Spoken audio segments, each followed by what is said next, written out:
Salut tout le monde, c'est Simon, je vous retrouve pour une nouvelle vidéo. On part du côté de l'Italie et de la Serie A, le championnat qui me réussit le mieux ces derniers temps, clairement.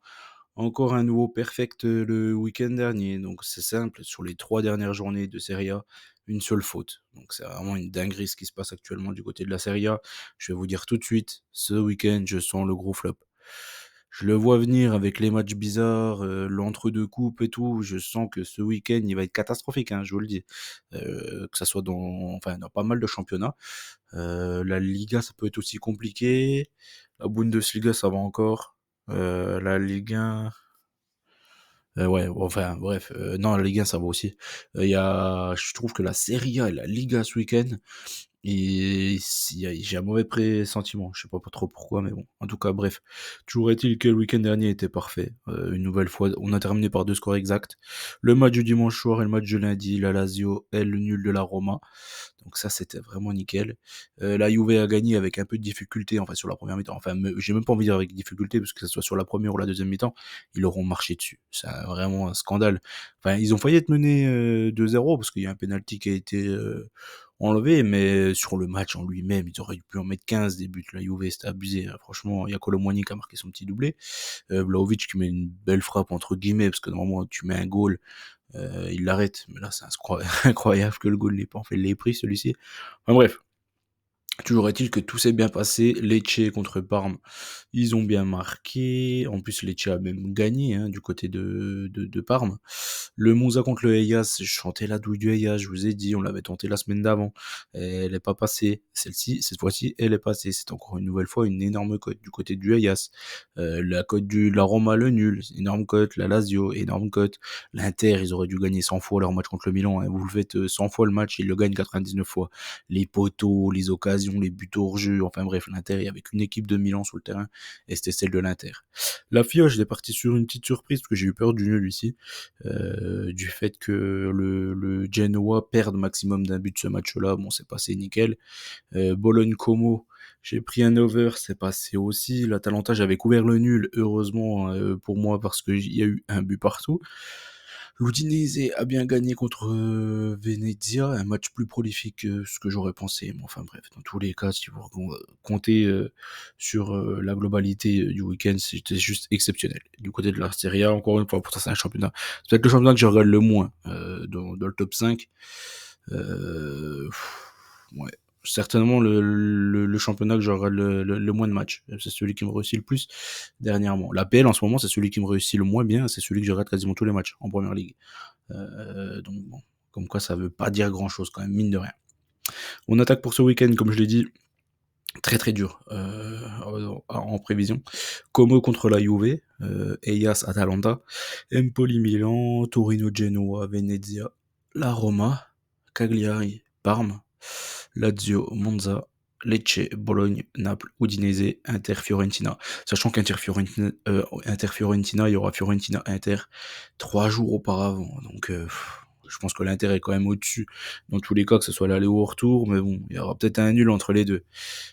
Donc il faudra quand même s'en méfier. Après, j'imagine que le nul, il y aura plus de chances d'intervenir du côté de Florence que du côté de Milan. On verra. Enfin bref. Toujours est-il que la Juve, l'Atalanta aussi, oui, le Milan et la Roma, ils jouent tous le match super important de barrage, que ce soit Ligue des Champions ou Ligue Europa, qui se profile la semaine dernière. Donc c'est que des matchs très très compliqués. Vous imaginez ces 4 matchs-là, ne jouez jamais fort sur ces matchs-là, quoi.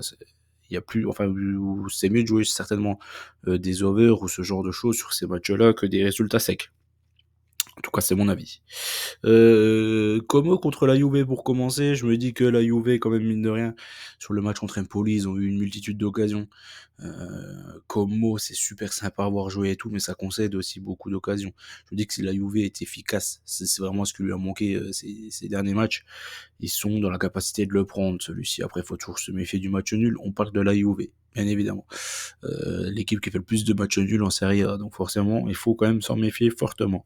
Mais je pars quand même sur une victoire de la Juve dans la difficulté ici. Le Hellas contre l'Atalanta, l'Atalanta il reste sur 2 contre-perfs, que ce soit contre le Taureau ou hier contre Bologne. Cependant, je pense que le Hellas, c'est vraiment le style d'équipe qui leur correspond, où c'est qu'ils pourront développer leur jeu, leur transition rapide notamment. Je pense vraiment qu'ils peuvent le faire contre cette équipe du Hellas, donc je pars sur une victoire de l'Atalanta, quand même sur ce match-là. Surtout que le Hellas à domicile, ils sont sur pas mal de contre-perfs, donc victoire de l'Atalanta. Ensuite, Empoli contre le Milan. Le Milan qui joue en plus ce soir contre la Roma, et qui jouera du coup, c'est contre qui joue? Je sais plus. Je ne sais plus, leur match est quand même un match pas mal, je crois. La Juve, c'est le PSV, mais le Milan, c'est contre qui déjà? Aïe, aïe, aïe, je l'ai plus. Je l'ai plus. C'est pas Feyenoord, si je crois que c'est Feyenoord. Donc voilà, ça va être un match quand même compliqué, pas mal d'énergie dépensée. Déjà ce soir contre la Roma, donc je pense contre Empoli, ça risque d'être plus compliqué qu'il n'y paraît. Donc c'est pourquoi je suis parti sur le partage des points entre ces deux équipes. Il y a Santi Jiménez, justement, de Feyenoord, leur meilleur joueur, il a signé au Milan. Donc ça, il faudra quand même en tenir compte. Je sais pas quand il va réellement commencer à jouer. J'imagine que ça sera contre Empoli ou ça sera peut-être ce soir contre la Roma, je sais pas. J'en ai aucune idée. Le Taureau contre le Genoa. Le Taureau contre le Genoa, franchement, là, c'est la purge. Là, je vois une énorme purge. Deux équipes qui perdent plus tant que ça et qui font quand même pas mal de nuls. Surtout le Taureau, hein. Le Taureau, c'est vraiment l'équipe des matchs nuls. Donc, je pars sur un nul et vraiment un match bidon entre ces deux équipes. Venezia contre la Roma. Pareil que pour le Milan, je pense que ça peut faire un match à piège. Empoli, Venezia, ça joue le maintien. Donc, je suis reparti sur le même score que pour le Milan. Sachant que la Roma, c'est la même chose. Ils jouent le Milan là et ils jouent. Bah, je crois que c'est peut-être Porto, non? La Roma contre Porto.